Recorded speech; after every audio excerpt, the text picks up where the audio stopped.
Hey, Shalom, I want to start off as always by giving all praise to Yahweh, Ba'ashem, Yahushua, Ba'ashem, Kakodash, the belongings to the apostles of great and most, and then honesty, brothers doing the work, the most on truth, and then sincerity.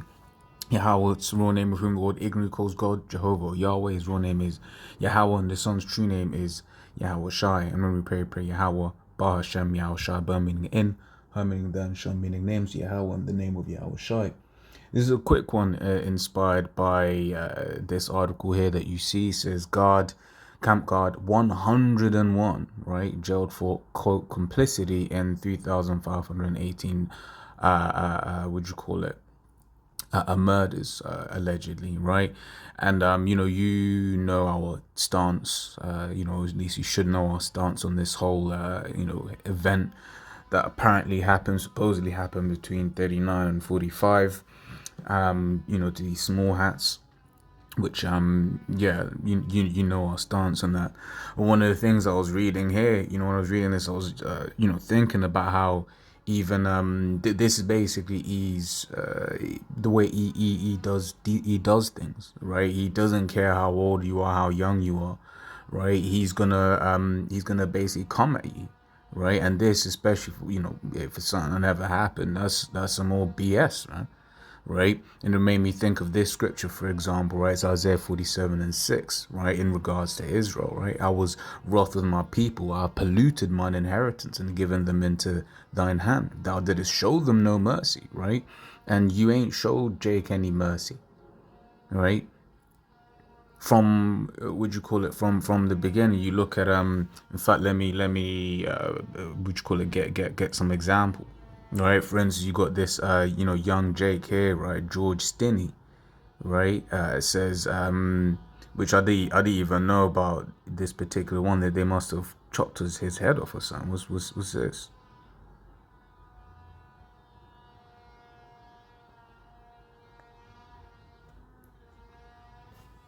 You know?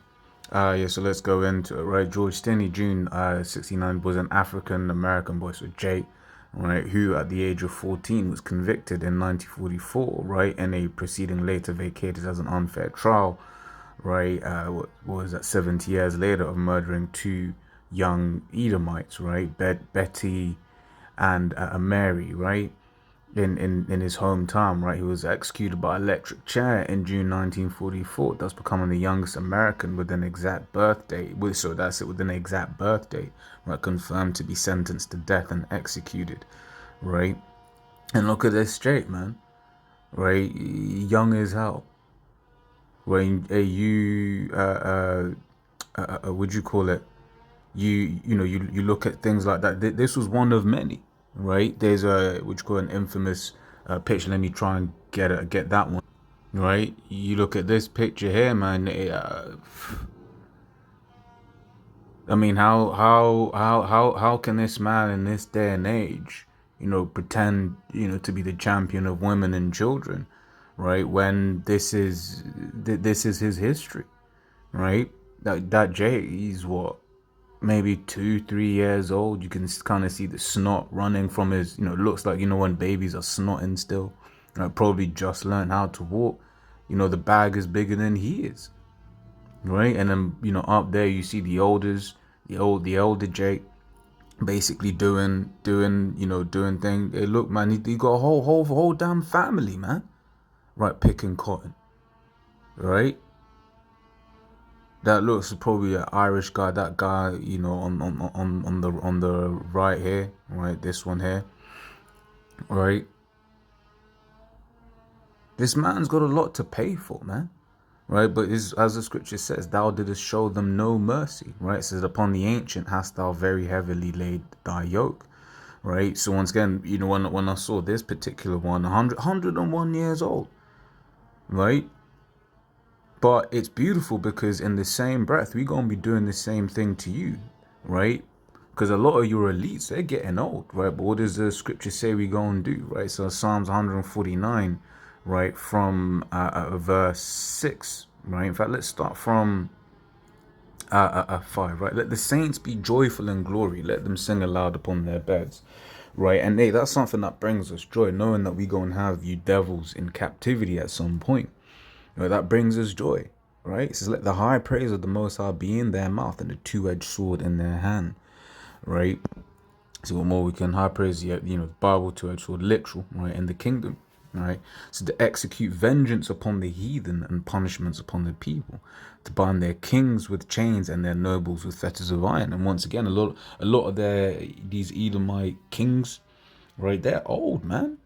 You look at Charles, look at Philip, look at Lizzie. Well, Philip's dead and Lizzie's on her way out, right? The so-called royalty of Great Britain, right? But you look at some of the Rothschilds, they're old as hell, right? But guess what? They gonna go in straight into captivity, just like how although because he's old and sick, probably never gonna actually be inside of prison. But you feel compelled to go after this individual at 101 years old. It's beautifully ironic that in your own old age you gonna go through the same thing. You gonna but worse, right? Because you gonna survive this destruction, right? Let's grab this is Amos 9, right, and 2, right? It says though they dig into hell, right? These elites, they got all of these underground bunkers and all of that. It says thence shall mine hand take them, though they climb up to heaven, right?